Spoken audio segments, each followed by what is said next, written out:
Hello students, welcome back to our channel Mathwise. I hope you all are doing good.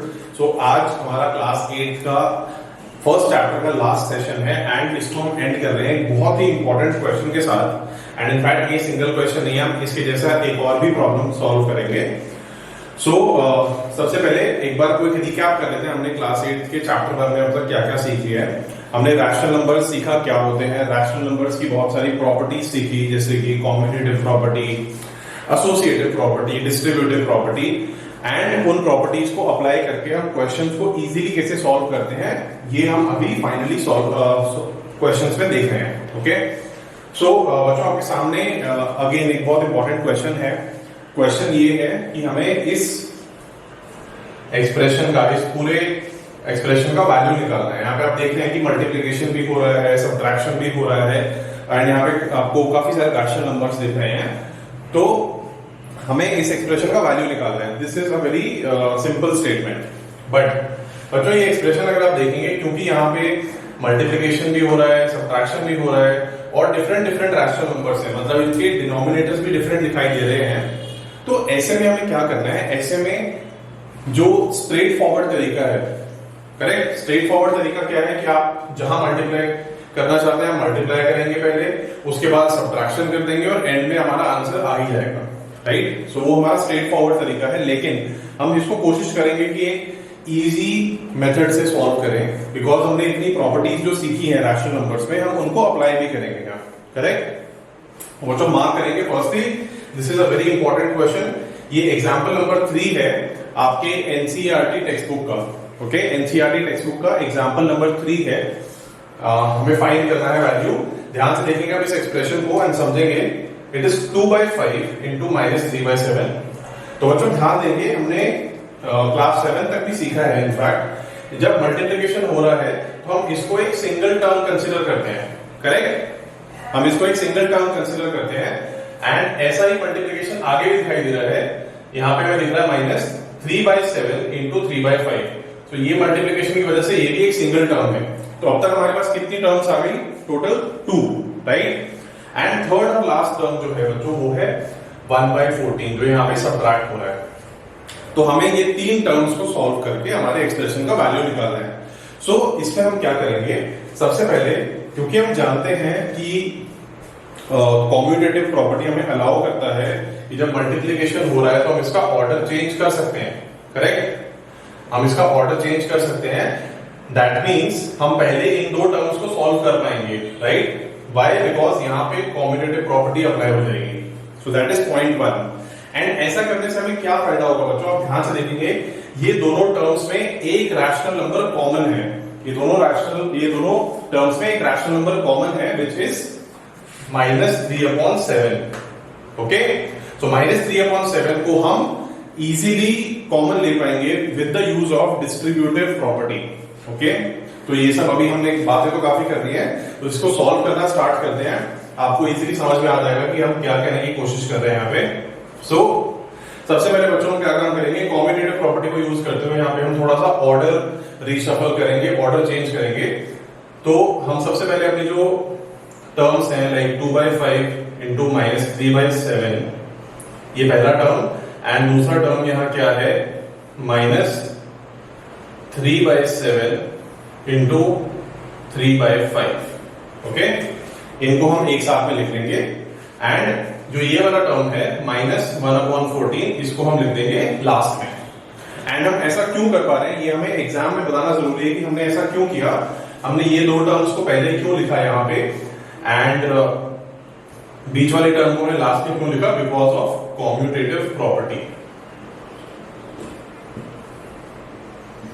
Okay, so ये हम mention जरूर करेंगे कि हमने कॉम्यूटेटिव प्रॉपर्टी यूज करके ऐसा किया है। So that is point 1। I hope यहां तक आपको समझ में आया, कोई भी डाउट नहीं है।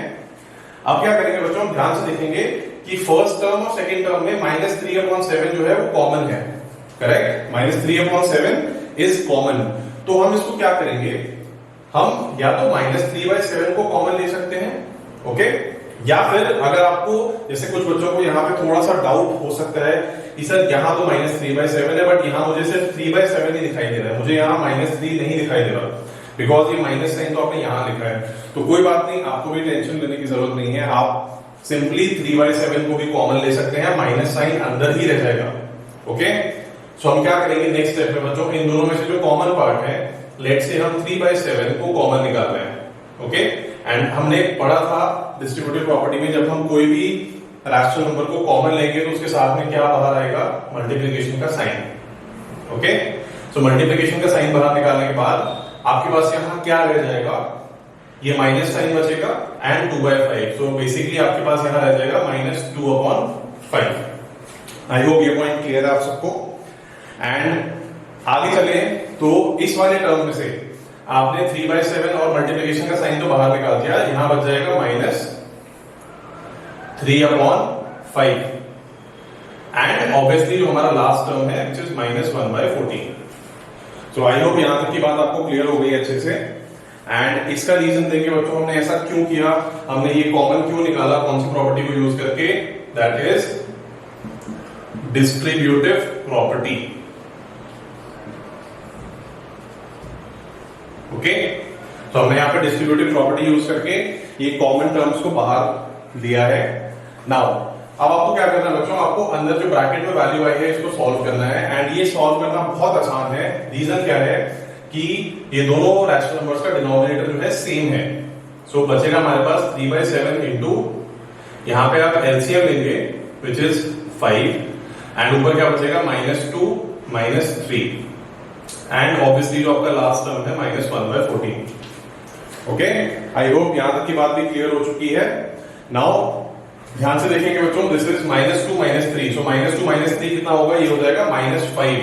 तो इसी को हम आगे इधर कंटिन्यू कर रहे हैं, तो क्या बचेगा हमारे पास 3/7 मल्टीप्लाइड विद -5/5 -1/14। ओके, यहां तक आई होप क्लियर हो गया अच्छे से।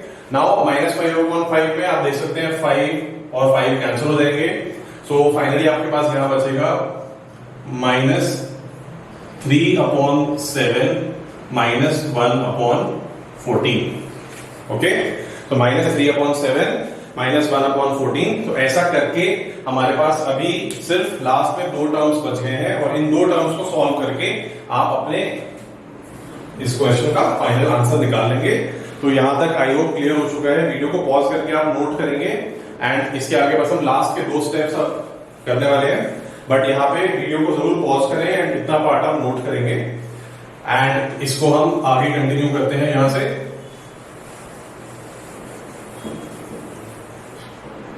ओके, सो बच्चों यहां तक सब कुछ करने के बाद हमारे पास लास्ट में क्या बचा था, -3/7 -1/14। अब यहाँ पे थोड़ा सा आपको काम करना पड़ेगा, वो क्या है कि एलसीएम लेना है। सो एलसीएम किस किस का लेंगे हम, 7 और 14 का। एंड अच्छी बात क्या है, दोनों एक ही टेबल में आते हैं। सो 14 विल बी द एलसीएम 7 और 14 का, एंड यहाँ पे आप मल्टीप्लाई करेंगे ऊपर 2 से।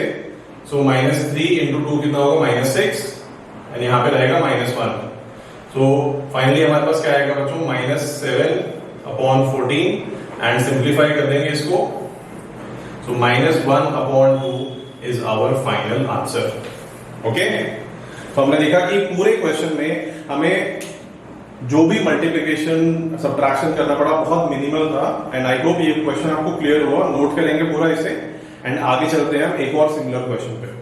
ओके स्टूडेंट्स, आई होप आपको पिछला वाला क्वेश्चन समझ में आया है। नाउ अभी हमारे सामने एक सिमिलर क्वेश्चन है, बिल्कुल लास्ट क्वेश्चन की तरह ही है एंड हमें प्रॉपर्टीज को यूज करके इस क्वेश्चन में कहा भी गया है, यूजिंग एप्रोप्रिएट प्रॉपर्टीज हमें इस एक्सप्रेशन की वैल्यू निकालनी है।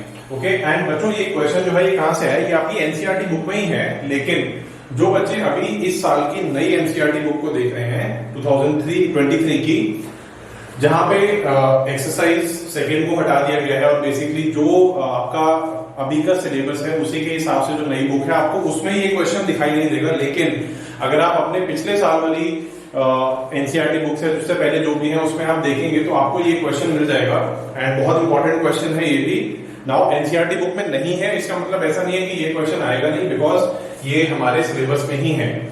ओके, सो आई होप ये बात क्लियर हो गई है कि क्वेश्चन हमारे सिलेबस में है और as we have mentioned session की स्टार्टिंग में ये बहुत इंपॉर्टेंट क्वेश्चन है। तो इसको सॉल्व करते हैं, लॉजिक वही यूज करेंगे बच्चों। लॉजिक क्या है कि सबसे पहले हमें देखना है कि यहाँ पे कितनी टर्म्स हैं, ओके, कितनी टर्म्स हमें यहाँ पे दिखाई दे रही है। तो सबसे पहले आप देखेंगे -2/3 इंटू 3/5, ये एक सिंगल टर्म है, करेक्ट। ऐसे ही -3/5 इंटू 1/6, ये भी एक सिंगल टर्म है बिकॉज ऑफ मल्टीप्लीकेशन ऑपरेटर और मल्टीप्लीकेशन साइन, ठीक है। एंड जो लास्ट में बच जाता है आपका +5/2, तो बेसिकली ये एक अकेला टर्म है 5/2 which is the third term. तो अब आपको क्या करना है, इन तीनों टर्म्स में आपको सबसे पहले ये डिसाइड करना है कि हमारी जो तीनों टर्म्स हैं इनमें से क्या हमें कोई प्रॉपर्टीज यूज करके बेनिफिट होगा, क्या हमारा सॉल्यूशन इजी हो पाएगा। तो पिछले क्वेश्चन की तरह ही अगर हम थोड़ा सा ऑब्जर्व करें यहाँ पे, तो ये जो दो टर्म्स हैं, इन दोनों टर्म्स में आपको दिखेगा कि एक रैशनल नंबर कॉमन है which is 3/5, okay. I hope ये बात अच्छे से क्लियर हो गई आपको कि 3/5 जो है बच्चों 3/5 कॉमन है इन दोनों में। सो हम क्या करेंगे, हम सबसे पहले यहाँ पे रीग्रुपिंग करते हैं, और रीग्रुपिंग करने का मतलब ही क्या होता है, हम कॉम्यूटेटिव प्रॉपर्टी अप्लाई कर रहे हैं, ओके। सबसे पहला काम बच्चों क्या होगा, यहाँ पे हम सॉल्यूशन में छोटी सी रीग्रुपिंग करेंगे। So -2/3 into 3/5 and -3/5 into 1/6 plus 5/2 को बच्चों एंड में लिख देंगे। एंड ऐसा हमने क्यों किया, ऐसा हम क्यों कर पाए, because we have used commutative property,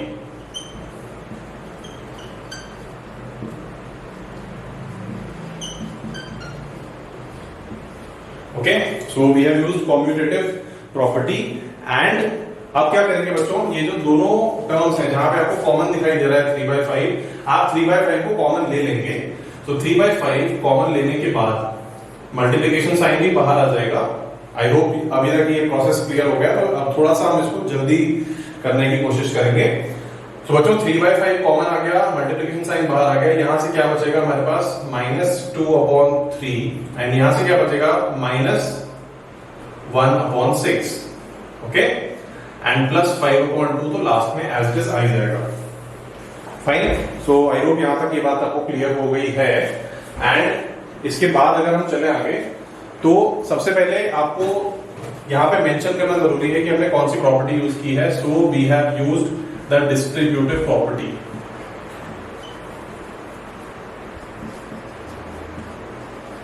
okay. And अभी देखेंगे कि इसकी वजह से हमारा क्वेश्चन जो है कैसे इजीली सॉल्व हो पाता है। सो अभी जैसे ही आपने 3/5 को कॉमन लिया है यहाँ पे, सो ये दोनों जो रैशनल नंबर्स हैं इनका आपको एलसीएम लेना है, और एलसीएम लेके आपको सिंपली आगे क्वेश्चन का आंसर निकालना है। सो एलसीएम क्या आएगा बच्चों, 3 और 6 का। 3 और 6 दोनों सेम टेबल में ही आते हैं, तो अच्छी बात है, हमारे पास एलसीएम दोनों का इजीली आ जाएगा। 3 और 6 का विच इज 6, करेक्ट। 3 और 6 का एलसीएम आ जाएगा 6। एंड यहां पे ऊपर हम किससे मल्टीप्लाई करेंगे बच्चों, -2 है तो 3 को ऑब्वियसली आप 2 से मल्टीप्लाई करेंगे बिकॉज एलसीएम 6 है, तो ये हो जाएगा -4, एंड यहां आ जाएगा -1 प्लस 5/2, ओके। तो हमने यहाँ पे क्या किया, हमने यहाँ पे एलसीएम लिया एंड फर्दर इसको सॉल्व कर रहे हैं। सो इधर तक अगर आपको समझ में आ गया बच्चों, वीडियो को पॉज करके आप नोट कर सकते हैं पहले 3 स्टेप्स। एंड पहले 3 स्टेप्स ही सबसे इंपॉर्टेंट होते हैं जहां पे आप रीग्रुपिंग कर रहे हैं, which is our first step. Second step में हम डिस्ट्रीब्यूटिव प्रॉपर्टी लगा रहे हैं, दैट इज हम कॉमन रैशनल नंबर को बाहर निकाल रहे हैं।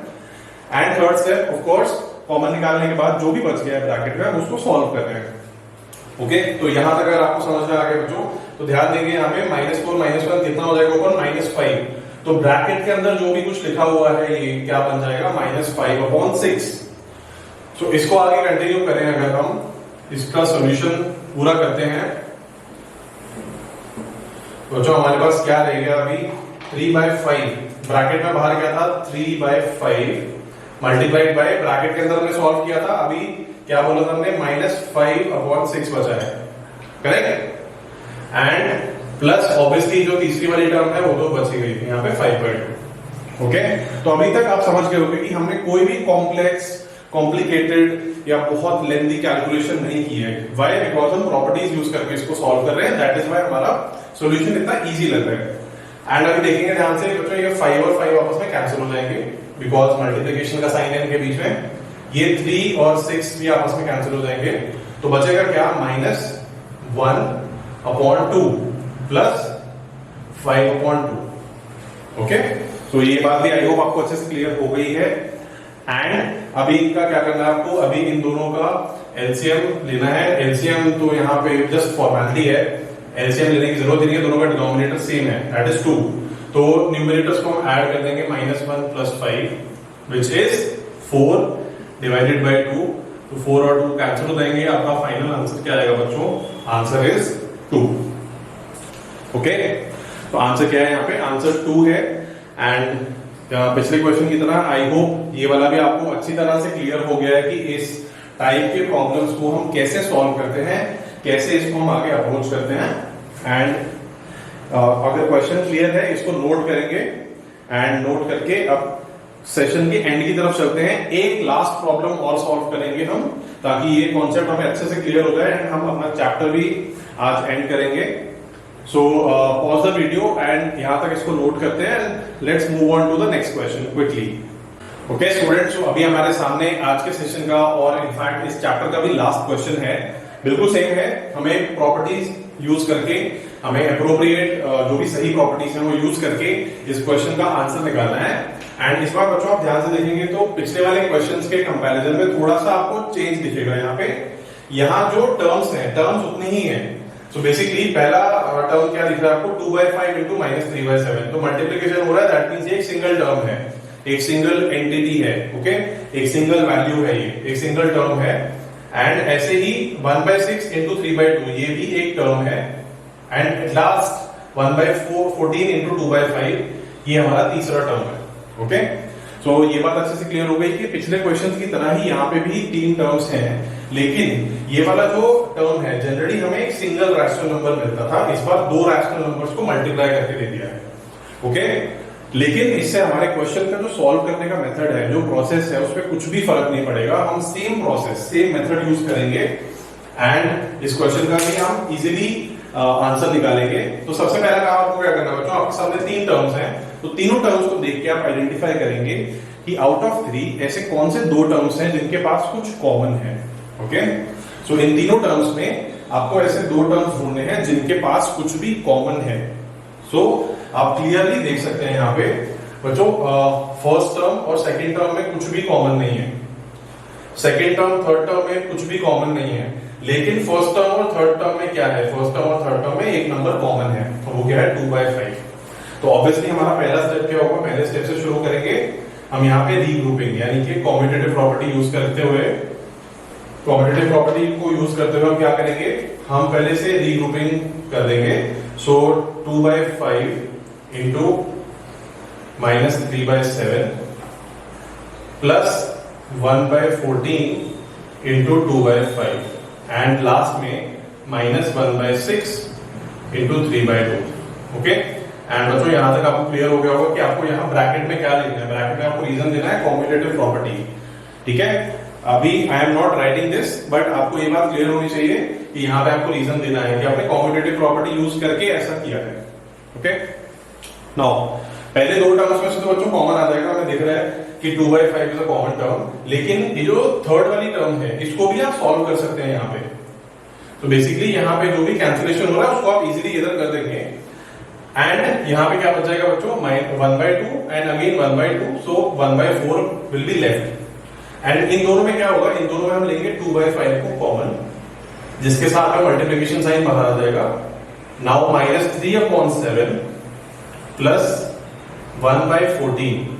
ओके, ये बच जाएगा ब्रैकेट के अंदर एंड यहां क्या रह जाएगा, -1/4। ओके, आई होप ये बात क्लियर हो गई अच्छे से। एंड अगर आपको यहां तक के ये स्टेप्स क्लियर हैं तो अब फर्स्ट और सेकंड स्टेप हो गया रीग्रुपिंग। इसमें आप क्या रीजन देंगे, कॉम्यूटेटिव प्रॉपर्टी, यहां पे आपने कॉमन लिया, यहां पे आप क्या रीजन देंगे, डिस्ट्रीब्यूटिव प्रॉपर्टी।